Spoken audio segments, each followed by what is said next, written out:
The Return of Nibiru and its Detectors. Fantasy content with elements of creative writing, of course. Among the many stars and planets mapped out in the dark sky that shimmers as if you were inside a vast amethyst cave, there's a planet with many names. It has as many names as the ancient civilizations that lived in its adolescence. It's a mythical planet. It's a vast expanse of spherical, celestial body that modern astronomy cannot locate.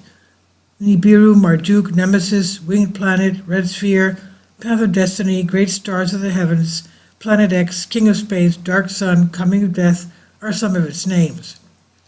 And according to myths and traditions, it seems to move autonomously to go wherever it wants, without asking anyone because it's a king, and wherever it goes, it destroys any other planet it encounters in its path as an obstacle.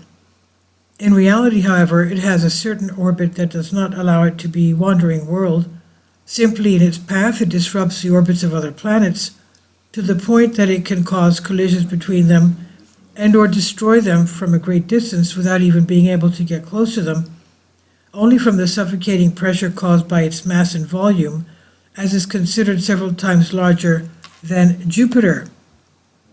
And you can also read what is Nibiru according to the sci-fi Olympians.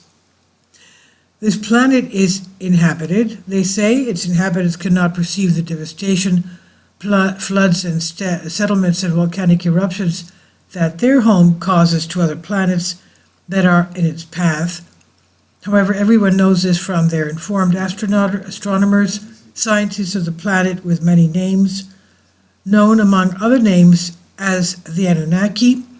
They have built several spaceship probes which they have programmed to precede a few hundred astronomical units ahead, in the same orbit as the ghost planet, in order to control its path, but also to warn away other inhabited planets.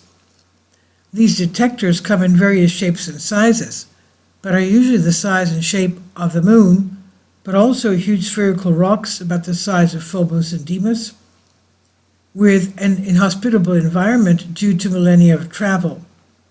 They are not manned, but they constantly emit a distress signal that can be perceived by technologically advanced civilizations or beings that have not lost touch with the nature of the universe. And furthermore, if the civilizations, such as humans, cannot understand the message, but has a way to send its own detectors, they will easily read the same message carved into clearly visible boulders on their surface. Petroglyphs, with the same symbolic and universal language of the ancestors, which people hope they have not abandoned and forgotten.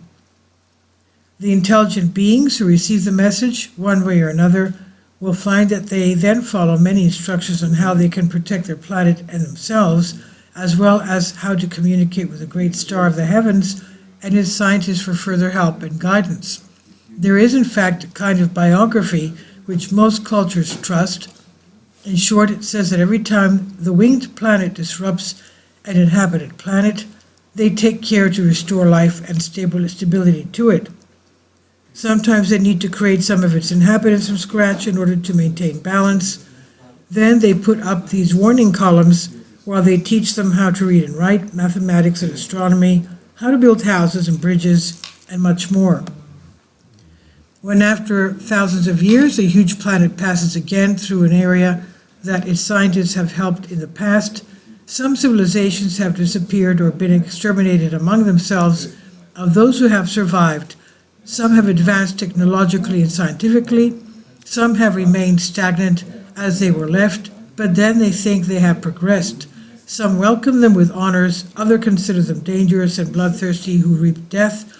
Of course, there are those who pretend not to see with their technologically advanced telescopes the disturbances caused by its gravitational field, who unsustainably ignore its orbit and the detectors that precede it in order to warn them.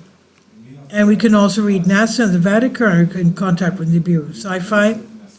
Unfortunately, they cannot do anything about them, but not saving someone by choice or by ignorance is of equal value to the pursuit of survival and serves the laws of harmony and balance of nature that govern everything for the benefit of the whole. At most, the scientists of the King of Heaven can revive some organisms, animals, and inhabitants in the image and likeness of their own. Please leave your comments about this, and thank you for your support. Patreon account. The daily posts are 5 videos daily, and they are totally different from what I have on my YouTube channel. Thank you so much for your support and that you find all my content so interesting. You'll find the Patreon account details in the description box below.